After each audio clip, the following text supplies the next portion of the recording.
I got a shot and I ain't stopping, no. That's how I know that I'm unstoppable. So hey guys, स्वागत है आप सभी का हमारे channel success notes पे, जहां आपको नोट्स मिलते रहेंगे। तो आज हम बात करने वाले हैं क्लास 12th केमिस्ट्री के चैप्टर नंबर 3 केमिकल काइनेटिक्स की, और ये one of the best hand notes होंगे। तो सबसे पहले इसमें है introducing chemical kinetics, the branch of chemistry which deals with the study of rate of chemical reaction and the factor which affect the role of chemical reaction is known as chemical kinetics. यानी कि simple word में कोई भी reaction हो रही है तो कितनी देर में होगी, इसे कहते हैं केमिकल काइनेटिक्स। मतलब ये रिएक्शन की स्पीड बताते हैं। अगला पॉइंट है हमारे पास rate of reaction. Rate of reaction is defined as the change in one of the reactant और product per unit time. Reactant time के साथ कितनी जल्दी प्रोडक्ट में कन्वर्ट होता है, ये रेट है। और इसका एग्जांपल है reactant gives product, rate of reaction equal to minus concentration of R upon delta T equal to T concentration of product upon delta T. यहाँ पे delta R upon delta T है rate of disappearance of reactant, यानी reactant कितनी जल्दी कम हो रहा है, और delta product upon delta T है rate of appearance of product, यानी कि प्रोडक्ट कितनी जल्दी बन रहा है। हम केमिकल काइनेटिक्स को रिएक्शन काइनेटिक्स भी कहते हैं। तो अगला है हमारे पास rate of reaction is expressed by two terms, average rate of reaction and instantaneous rate of reaction. Average rate of reaction क्या होता है? It is the appearance of product और disappearance of reactant over a period of time interval, यानी कि किसी time interval में कितना rate of reaction है उसे बताते हैं।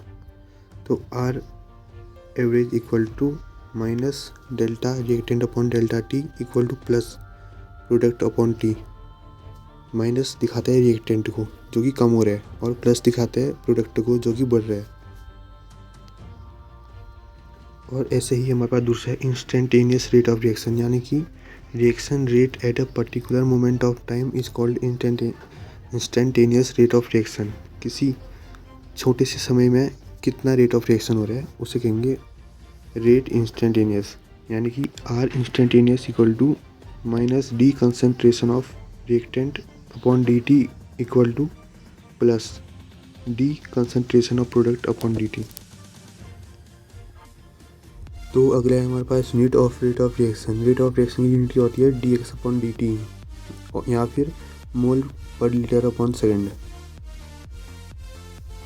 अब अगला है factor affecting rate of reaction, यानी कि ऐसे कौन से फैक्टर हैं तो जो रेट ऑफ रिएक्शन को अफेक्ट करते हैं। पहले है nature and concentration of reaction, दूसरा है टेम्परेचर, तीसरा है सरफेस एरिया ऑफ रिएक्टेंट, चौथा है रेडिएशन एंड कैटलिस्ट, पांचवा है प्रेशर ऑफ गैस।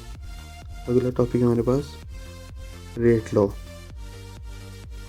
तो इसमें आपको रेट लॉ दिया है जो इस पेज में, रेट लॉ और ये ऑर्डर ऑफ केमिकल रिएक्शन, ये पूरा थ्योरी है। तो नेक्स्ट पेज में इसको आगे की वीडियो में हम इसको कवर करेंगे सिंपल वर्ड में, क्योंकि ये एक दो लाइन के टॉपिक हैं, आसानी से जाते हैं। तो चलो इसको देखते हैं। It is the expression in which the reaction rate is given in terms of molar concentration of reactant with each term raised to some power which may or may not be same as the stoichiometric coefficient of the reacting species in a balanced chemical equation. It cannot be decided from the balanced chemical equation I theoretically, यानी कि हम इसको theoretically नहीं कर सकते। It has to be derived experimentally. Rate law expression, rate equal to K, यहाँ पे K क्या है? rate constant, concentration of A की power alpha multiply concentration of B की पावर बीटा।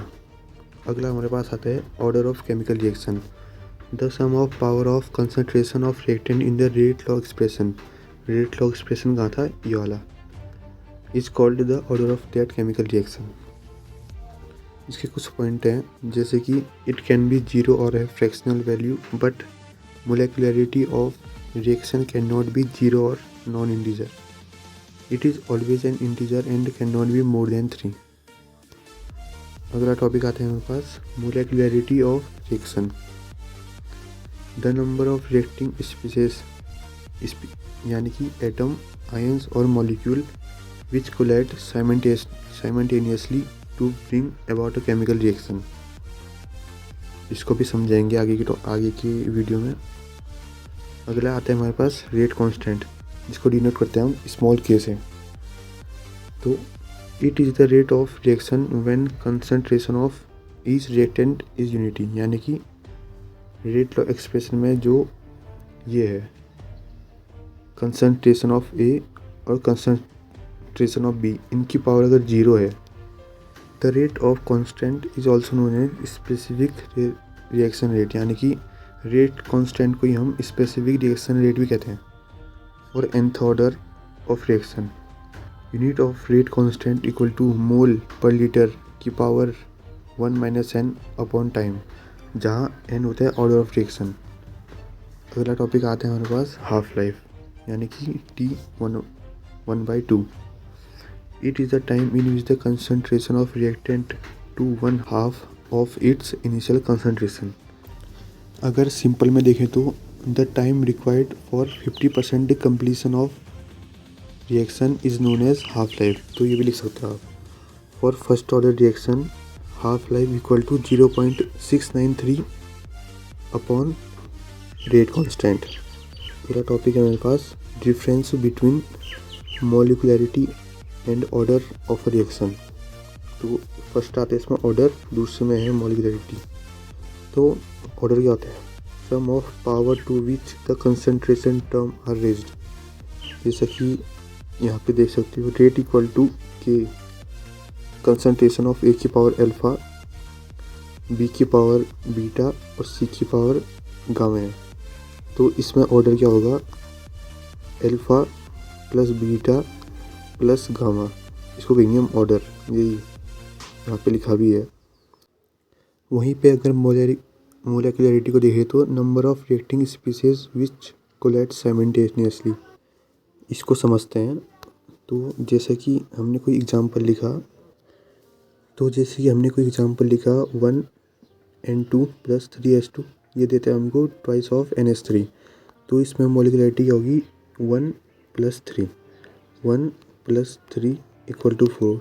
इसकी मोलिकुलरिटी क्या हो गई? 4। तो यही होता है मोलिकुलरिटी। अगला पॉइंट है ऑर्डर कैन बी फ्रैक्शनड, यानी कि इसको हम फ्रैक्शन में भी लिख सकते हैं। और molecularity always whole number. Order can be 0, जैसे 0 order. Molecularity can not be 0। Order को हम एक्सपेरिमेंटली डिटरमाइन करते हैं, यानी कि एक्सपेरिमेंटली निकालते हैं, लेकिन मोलिकुलरिटी थियोरेटिकल कॉन्सेप्ट है। अगला आता है हमारे पास integrated law of 0, first and second order. तो यहाँ पे ऑर्डर है, जैसे 0 ऑर्डर, फर्स्ट ऑर्डर और सेकेंड ऑर्डर। दूसरा है unit of rate constant. 0 order का होता है मोल लीटर -1, सेकेंड -1।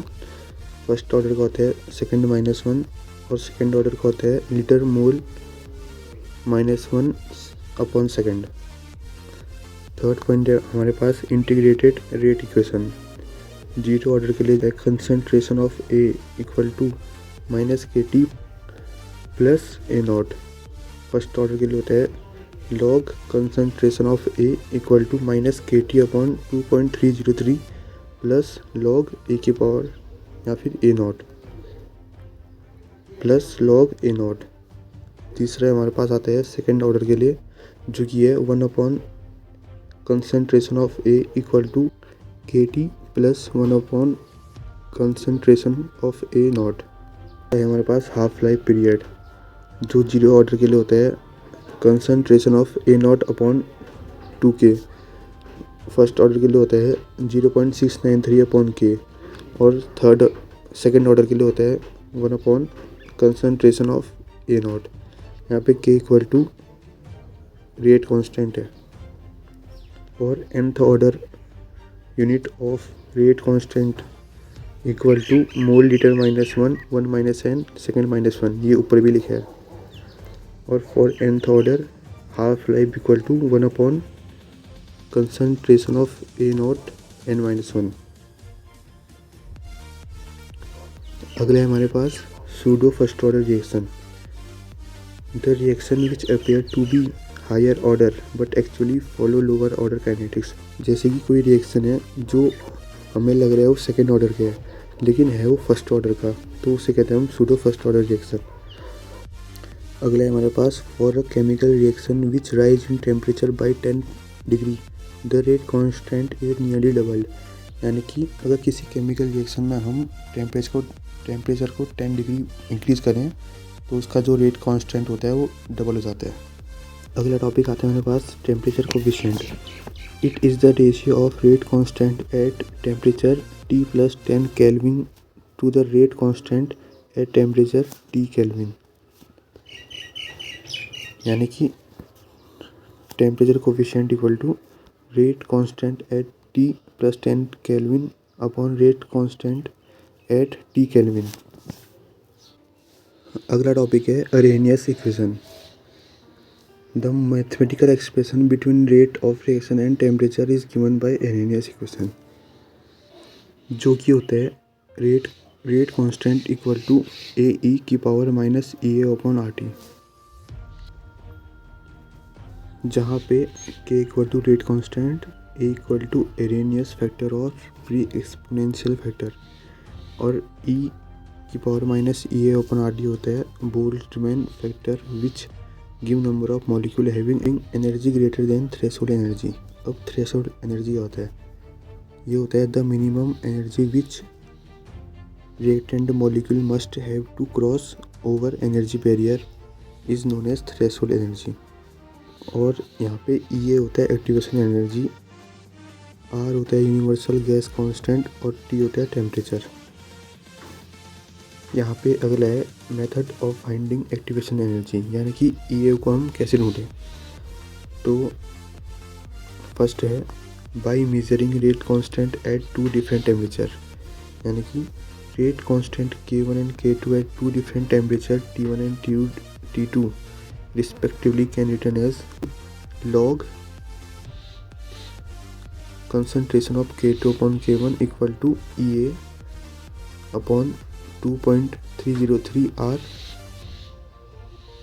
ब्रैकेट में T2 minus T1 dot T2। यहाँ पे जो K1 और K2 है वो है रेट कांस्टेंट और जो T1 और T2 है वो है टेम्परेचर और E है activation energy.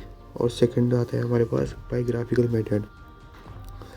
The plot of line LN rate constant versus 1 upon temperature gives as a straight line with a slope minus activation energy upon universal gas constant R and intercept LNA। यानी कि इसका slope कुछ इस तरह का होता है। अगला टॉपिक है हमारे पास एक्टिवेशन एनर्जी E है। अब ये होता क्या है? It is the extra energy required by reactant molecule that result into effective collision between them to form the product.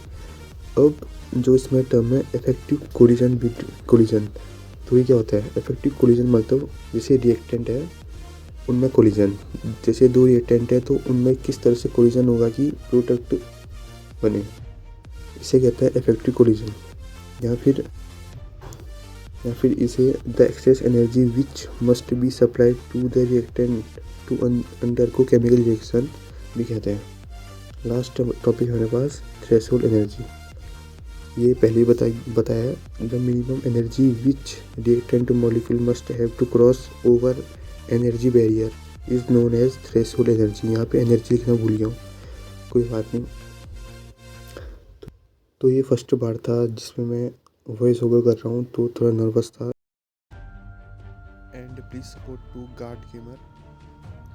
तो यार बस आज के लिए इतना ही, मिलते हैं अगली वीडियो में। और इस PDF का लिंक आपको डिस्क्रिप्शन में मिल जाएगा। अगर आप चाहते हैं कि जो ये PDF है रंगीन PDF, इसका ये भी आपको भेजूँ तो कमेंट सेक्शन में बता देना।